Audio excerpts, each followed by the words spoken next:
Hey campers, George here, back in the man cave. Got me a new sharp and shiny from one of my favorite makers. These guys, BPS Knives. I have a bunch, but this one, a little different. Let's check it out.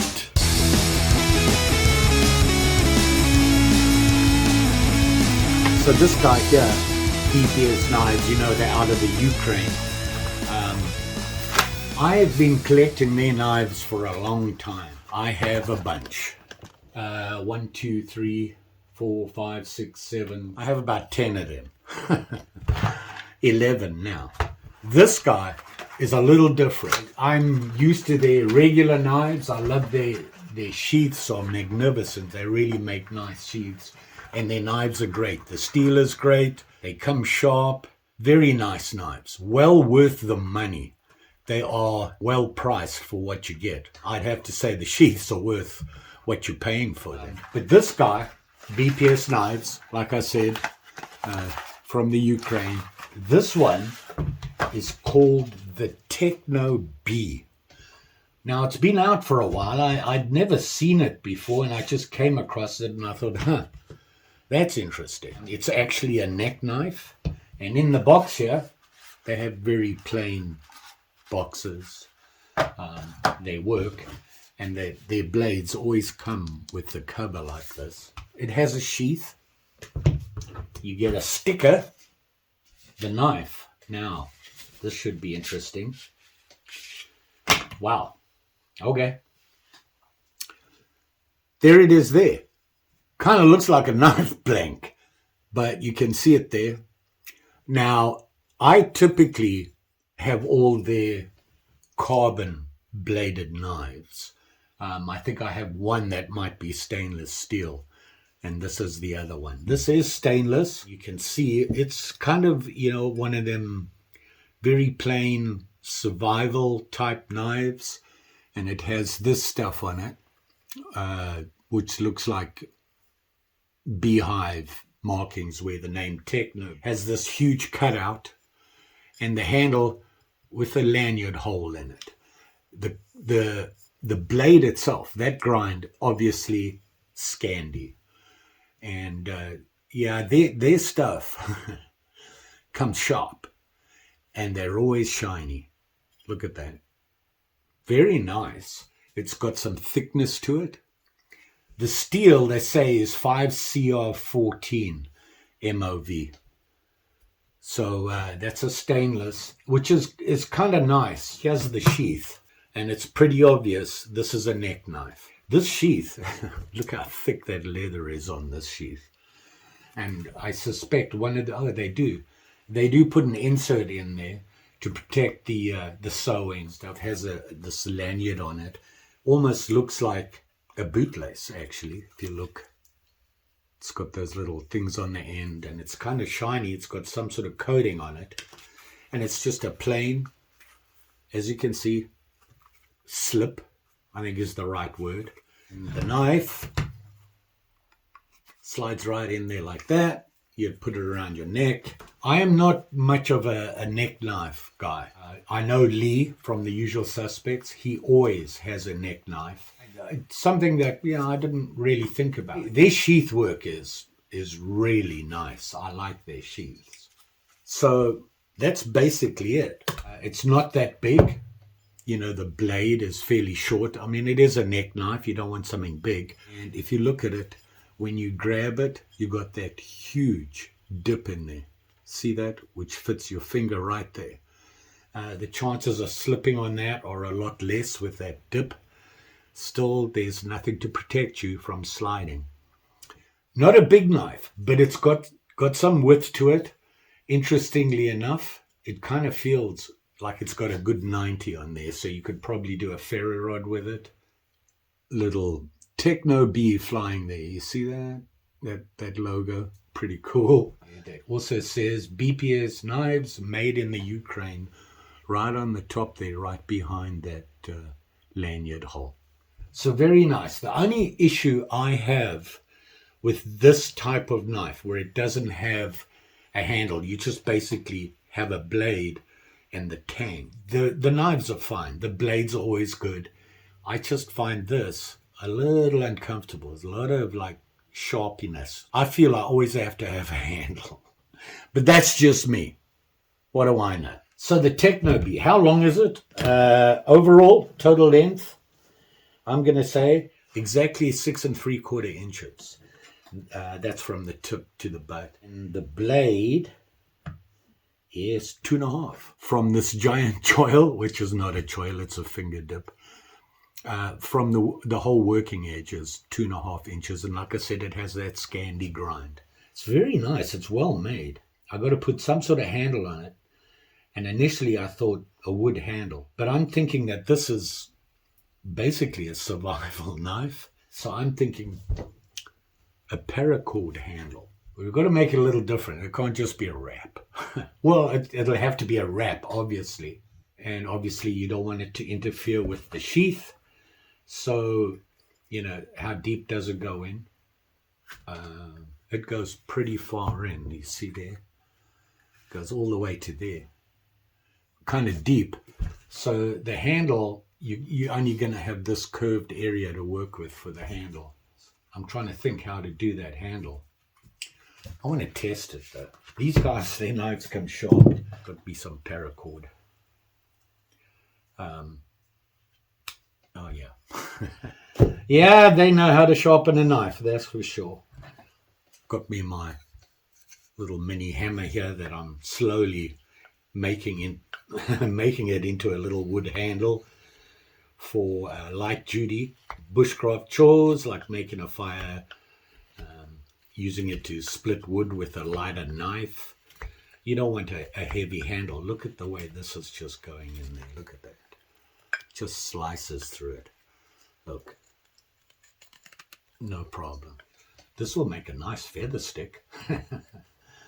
Well, any good Scandi grind makes it real easy for a feather stick. This is a slicey blade. It's a drop point, and it has this deep belly coming up. So it's say hello to Mary. She is here to see what's going on. Not happy with me. We just got back from a visit to her doctor. Checkup and her nails clipped and all that good stuff. Doctor says she's in good shape. She needs to lose weight. You need to exercise, Spanky. So she's feeling a little sorry for herself. She does not enjoy her road trips to the doctor. What do you do? Does anybody? It's a great knife. I think I'm thinking about it. I'm going to put a cord handle on you, and I'll show you how I do it when I do a wrap. I find it works really well and it cleans it up great. It's not a fancy wrap, it's just straight away around, but it holds really well. We're going to do that now. First thing I'm going to do is have to tape up the blade. So I taped it up. So I'm hoping you're going to be able to see what I'm going to do. I've got me a piece of 550 here. This is not very good 550, but it'll do for a handle. You can always tell good 550 if you look at it and you push it together like this. If it does that, you see how it gets fat really easy? That's not good. You're going to have to melt all the ends, and you can see how the end has bulged. So it's kind of loose on the inside. Not very good 550, but for what I'm going to use it for, it'll work. So what I'm going to do, I'm going to wrap the handle. But I'm going to try something new. I'm going to add a little extra to it. I'm going to put a little lanyard on it. So what I've got to do is this. I'm going to double this over like that and push it through this. Just like that. And what I'm going to do is make sure this cord here is a little bit lower than the furthest I'm going to go with the handle, which is to there. Going to put that there like that. Then get this one and make it a big loop like this. I don't care. The further past here is not a big issue. Then holding it like this, the 3 strands. See that? I'm going to take it around and come back on itself. You want to try and keep them fairly tight. So like that. And then as you go around like this, see, I'm just wrapping it around. This is an indicator there. I was telling you how this is twisting and getting flat. It's not very good 550. So I'm going to keep it tight, and I want to fill in all those gaps, keep them together like this, and wrap it around like this. Keep going. I don't want that one there. I want it in the middle with those guys. Just like that. Keep it tight. Squeeze them up. Don't really want any gaps in between. Get them as tight as you can. And you go around and around until you get down to the bottom here. So I'm going around and around. I'm up there now. Now I'm going to push this in because there's that gap there, and I don't want that gap. I mean, you're going to have... this cord is not very good. If I had decent 550, it would look better. You can see when I'm pulling it on the edge here, it's flattening it out. So I'm at the end of my wrap here. I'm going to pull it tight, and then what I'm going to do is I'm going to put this end here through that loop. Just like that. Okay, see that? Hold it there. Now, this loop comes down here. I just got to find which piece will pull, because I can't remember. Ugh. And I think it's that one. Yeah. Now, when I pull on it, see how that pulled in? See how it's pulling there tight in? The more I pull it, it's going to latch onto this piece. You see that? Okay. And I'm going to pull it underneath here. And what it'll do is it'll pull this down with it. So here we go. And it takes some pulling. There you go. That moved. I want to pull it as hard as I can. Oh, this stuff is not very good. It's not going to work. Oh, no. Yeah, this came out. I'm going to wrap it again, and let's see if we can get this to work.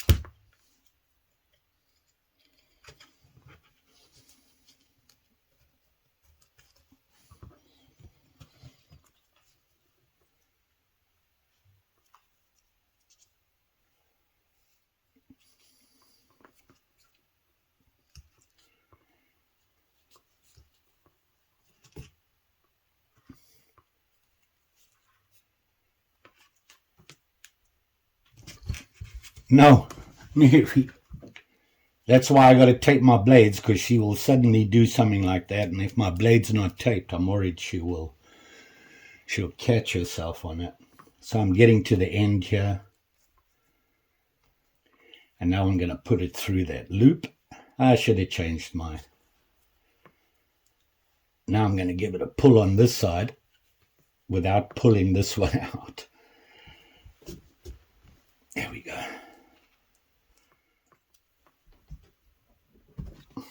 Oh, that felt like it went. Now you can see how it's starting to pull, and I'm going to try and pull it under this one.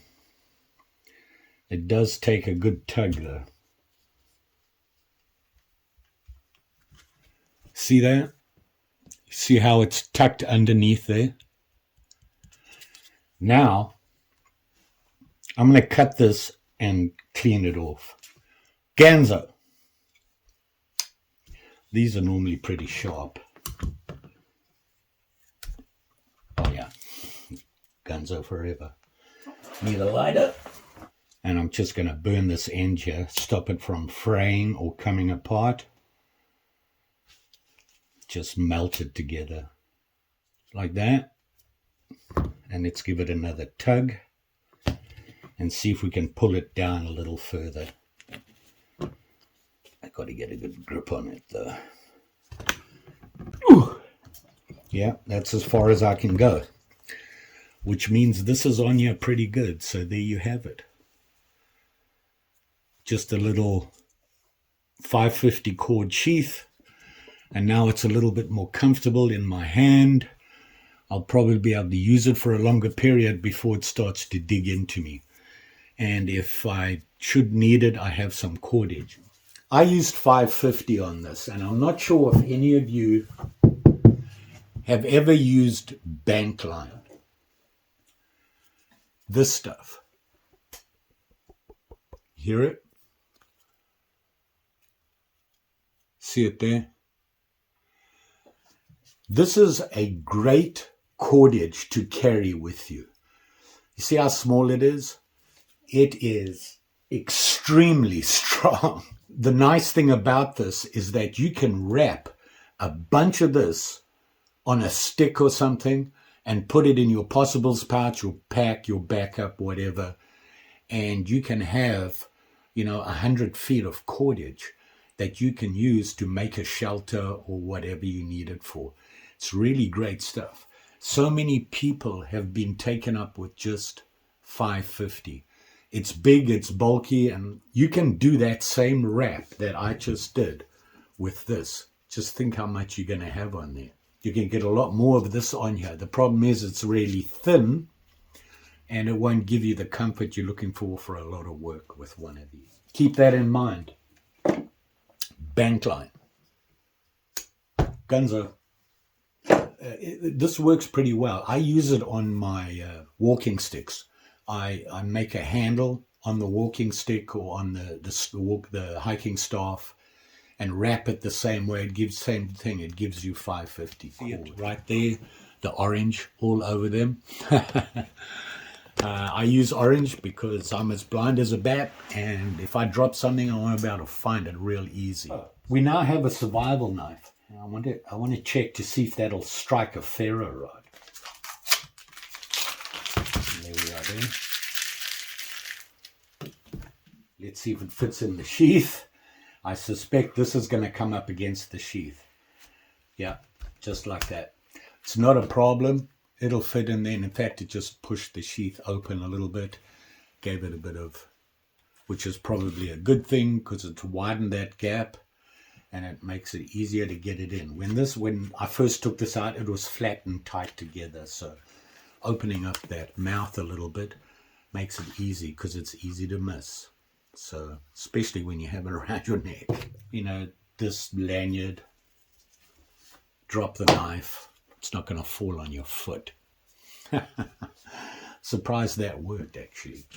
Cool little thingy to add to your knife. I have a ferro rod. A giant one here, and I put my custom California Coastal Sage handle on. Yeah. Whoa! Yeah, that works really well. Nothing's on fire, we good. Mary, are you paying attention? You're meant to be the safety officer. BPS Knives Techno B. What else would I do to it? Ferro rod. Just have a plain piece of ferro. You know what? I've got this guy, with that little ferrous. I'm not a big fan of these. I know Will uses them a lot. You got a magnesium bar here with a ferro rod on it and a striker for it. Maybe using the same idea here. In fact, using bank line and wrap it on there, and it would sit like that. The problem is that when you wrap it, if you ever need it, you have to unwrap it. So you'd have to figure some way to do it. But there's an idea. So there you go. BPS Knives, Ukraine, Techno B, with my addition, and the sheath, and goes in there, and this would go on here. Personally, I would tuck that in there. Two reasons. You got enough cordage floating around. You don't want that floating around when you're walking around and might catch on something. You also want a quick release on here. I'm not a fan of just tying it. So there you go. Techno B. Pretty cool. Nice and sharp. It's not a tiny knife. Overall, the length, 7.5 inches in the sheath. The weight of this thing, weighing it carefully here, 2.8 ounces without the sheath. You'll be safe out there, especially with these sharp and shinies. I'm still getting used to a neck knife. It's very nice. I kind of like this. It's pretty cool. Don't forget, like, share, subscribe. You know the story. Pretty sure I'll be back again. I've got some more sharp and shinies we can have a look at. Go for a trudge maybe. But we have some stuff coming up. Going to get a little busy. The weather is still all over the place. Thanks for watching. Mary appreciates it. See you again soon.